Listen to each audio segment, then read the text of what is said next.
Hello दोस्तों, नमस्कार। आज की कहानी में आपका स्वागत है। बहू कहाँ मर गई?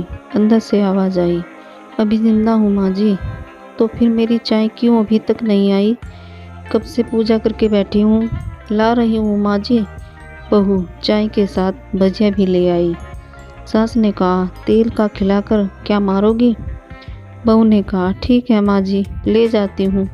सास ने कहा, रहने दे, अब बना दिया है तो खा लेती हूँ। सास ने भजिया उठाई और कहा, कितनी गंदी भजिया बनाई है तुमने।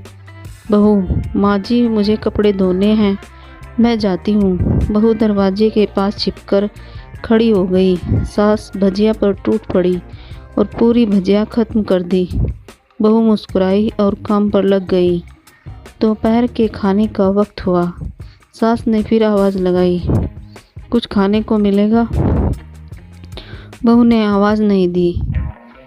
सास फिर चिल्लाई, भूखे मारोगी क्या? बहू आई, सामने खिचड़ी रख दी। सास गुस्से से, ये क्या है? मुझे इसे नहीं खाना, इसे ले जाओ। बहू ने कहा, आपको डॉक्टर ने दिन में खिचड़ी खाने को कहा है, खाना तो पड़ेगा ही। सास मुंह बनाते हुए, हाँ तू मेरी माँ बन जा। बहू फिर मुस्कुराई और चली गई। आज इनके घर पूजा थी। बहू सुबह 4 बजे से उठ गई। पहले स्नान किया, फिर फूल लाई, माला बनाई, रसोई साफ की, पकवान और भोज बनाया। सुबह के 10 बज गए। अब सास भी उठ चुकी थी। बहू अब पंडित जी के साथ भगवान के वस्त्र तैयार कर रही थी। आज ऑफिस की छुट्टी थी। उनके पति भी घर पर थे। पूजा शुरू हुई। सास चिल्लाती, बहू ये नहीं है, वो नहीं है। बहू दौड़ी दौड़ी आती और सब काम करती। अब दोपहर के 3 बज गए थे। आरती की तैयारी चल रही थी। पंडित जी ने सबको आरती के लिए बुलाया और सबके हाथों में थाली दी। जैसे ही बहू ने थाली पकड़ी, थाली हाथों से गिर पड़ी।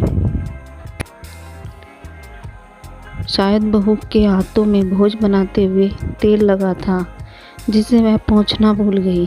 सारे लोग तरह तरह की बातें करने लगे। कैसी बहू है, कुछ नहीं आता, एक काम भी ठीक से नहीं कर सकती, ना जाने कैसी बहू उठा लाए, एक आरती की थाली भी संभाल नहीं सकती। उसके पति भी गुस्सा हो गए, पर सास चुप रही, कुछ नहीं कहा, बस यही बोल के छोड़ दिया, सीख रही है, सब सीख जाएगी धीरे धीरे। अब सबको खाना परोसा जाने लगा। बहू दौड़ दौड़ के खाना देती, फिर पानी लाती। करीब 70-80 लोग हो गए थे। इधर 2 नौकर और बहू अकेली। फिर भी वहाँ सारा काम बहुत ही अच्छे तरीके से करती। अब उसकी सास और कुछ आस पड़ोस के लोग खाने पर बैठे। बहू ने खाना परोसना शुरू किया। सबको खाना दे दिया गया। जैसे ही पहला निवाला सास ने खाया, तुमने नमक ठीक नहीं डाला क्या? एक काम ठीक से नहीं करती, पता नहीं मेरे बाद कैसे ये घर संभालेगी। आस पड़ोस वालों को तो जानते ही हो ना साहब, वो बस बहाना ढूंढते हैं नुक्स निकालने का। फिर वो सब शुरू हो गए, ऐसा खाना है, ऐसी बहू है, ये वो वगैरह वगैरह। दिन का खाना हो चुका था। अब बहू बर्तन साफ करने नौकरों के साथ लग गई। रात में जगराते का कार्यक्रम रखा गया था। बहू ने भी 1-2 गीत गाने के लिए स्टेज पर चढ़ी। सास जोर से चिल्लाई, मेरी नाक मत कटा देना, गाना नहीं आता तो मत गा, वापस आ जा। बहू मुस्कुराई और गाने लगी। सबने उसके गाने की तारीफ की, पर सास मुंह फुलाते हुए बोली, इससे अच्छा तो मैं गाती थी जवानी में, तुझे तो कुछ भी नहीं आता। बहू मुस्कुराई और चली गई। अब रात का खाना खिलाया जा रहा था। उसके पति के ऑफिस के दोस्त साइड में ही ड्रिंक करने लगे। उसका पति चिल्लाता, थोड़ा बर्फ लाओ, तो सास चिल्लाती, यहाँ दाल नहीं है। फिर चिल्लाता, कोल्ड ड्रिंक नहीं है, पापड़ ले आओ। इधर उधर आखिरी में उसके पति की शराब गिर पड़ी। उसके एक दोस्त पर और बोतल टूट गई। पति गुस्से में 2 झापड़ अपनी पत्नी को लगाते हुए कहता है, जाहिल कहीं की, देख कर नहीं कर सकती, तुझे इतना भी काम नहीं आता। सारे लोग देखने लगे। उसकी पत्नी रोते हुए कमरे की तरफ दौड़ी। फिर उसके दोस्तों ने कहा, क्या यार, पूरा मूड खराब कर दिया। यहाँ नहीं बुलाया होता, हम कहीं और पार्टी कर लेते। कैसे अनपढ़ गंवार बीवी ला रखी है तुमने। उसे तो मेहमानों की इज्जत और काम करना तक नहीं आता। तुमने तो हमारी बेइज्जती करा दी। अब आस पड़ोस की औरतों को और बहाना मिल गया था। वो कहने लगी, देखो क्या कर दिया तुम्हारी बहू ने, कोई काम ही की नहीं है। मैं तो कहती हूँ अपने बेटे की दूसरी शादी करा दो, छुटकारा पाओ इस गंवार से। सास उठी और अपने बेटे के पास जाकर उसे थप्पड़ मारा और कहा, अरे नालायक, तुमने मेरी बहू को मारा, तेरी हिम्मत कैसे हुई, तेरी टांग तोड़ दूंगी। उसके बेटे के दोस्त कुछ कहने ही वाले थे कि उसकी माँ ने घूरते हुए कहा, चुप, बिल्कुल चुप, यहाँ दारू पीने आए हो, जबकि पता है आज पूजा है और तुम्हें पार्टी करनी है। कैसे संस्कार दिए हैं तुम्हारे माता पिता ने। और किसने मेरी बहू को जाहिल बोला, जरा इधर आओ, चप्पल से मारूंगी।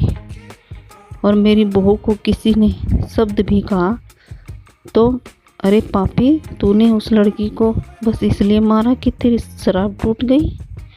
पापी, वो बच्ची सुबह 4 बजे से उठी है, घर का सारा काम कर रही है, ना सुबह से नाश्ता किया, ना दिन का खाना खाया, फिर भी हंसते हुए सबकी बातें सुनते हुए, ताने सुनते हुए घर के काम में लगी रही। तेरे यार दोस्तों को वो अच्छी नहीं लगी। जूते से मारूंगी तेरे दोस्तों को जो कभी उन्होंने ऐसा कहा। उसके यार दोस्त चुपके से खिसक लिए। अब सास बहू के कमरे में गई और बहू का हाथ पकड़कर बाहर लाई। सबके सामने कहने लगी, किसने कहा था अपनी बहू को घर से निकाल के दूसरी बहू ले आना, जरा सामने आओ।